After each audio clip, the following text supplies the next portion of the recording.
แบบนี้เรามาแก้ข้อที่4กันต่อเลยเนาะข้อที่4ในบทที่15ข้อที่4คำถามมีว่าธาตุละลายมีปริมาตร500ซนก้อนมีนาตรีไฮดรอกไซด์ละลายอยู่1โมลจงสอบหาความเข้มข้นของอิออนไฮดรอกไซด์จะเป็นเท่าไหร่เนาะทำอิฐเนาะเขียนสิ่งที่ฮู้ออกมาคือ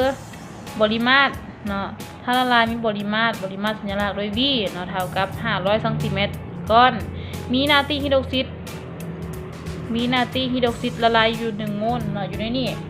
เขาให้มาแม่นจำนวนโมล N เท่ากับเท่าไหร่1เนาะ1โมลแม่นบ่จงซอกหาความเข้มข้นของไฮดรอกไซด์แสดงว่าซอกหา C ของไฮดรอกไซด์เฮ็ดโลกนี่มีเท่าใดเนาะซอกหามีเท่าใดวันนี้ทำมาแทนใส่สูตรเนาะสูตรแมน N เท่า CV ส่วนพันซึ่งว่าอยู่ในนี้เขาซอกหา C แม่นบ่ซอกหาความเข้มข้นฉะนั้นถอนเอา C เท่าไหร่เนาะ C เท่ากับนี่ง่ายขึ้นมาเป็นคูณเท่ากับ N คูณให้พันส่วนให้ B เนาะแทนค่าใส่ N เท่า1มันบ่1เนาะ1โมลคูณให้พันส่วนให้ B ปริมาตรเป็น500โอเคบัดนี้พันหาร500ออกอยู่2เนาะออกอยู่2โมลต่อเดซิเมตรต่อซนติเมตรเนาะต่อซนติเมตรเพราะว่าหัวหน่วยเป็นซนติเลยเนาะแสดงมาเราได้ความเข้มข้นแล้วเนาะวันนี้เรามาซอกหาความเข้มข้นของอิออนไฮดรอกไซด์เนาะซอกความเข้มข้นของอิออนไฮดรอกไซด์เนาะมีเท่าใดซึ่งว่าอยู่ในนี้เราจะต้องเขียนเป็นสมผลก็คือเขียนเป็นสมผลออกมา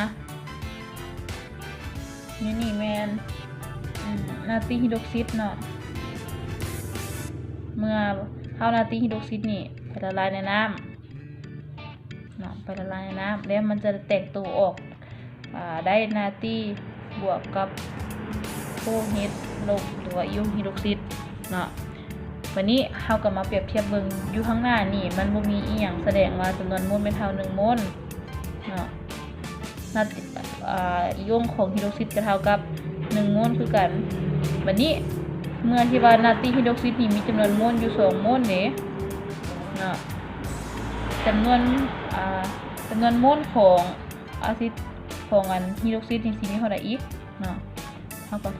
เขียนซะเลยอีกก็ต้องเท่ากับ2คูณให้1ส่วนให้1แม่นบ่ฉะนั้นอีกเท่ากับ2โมล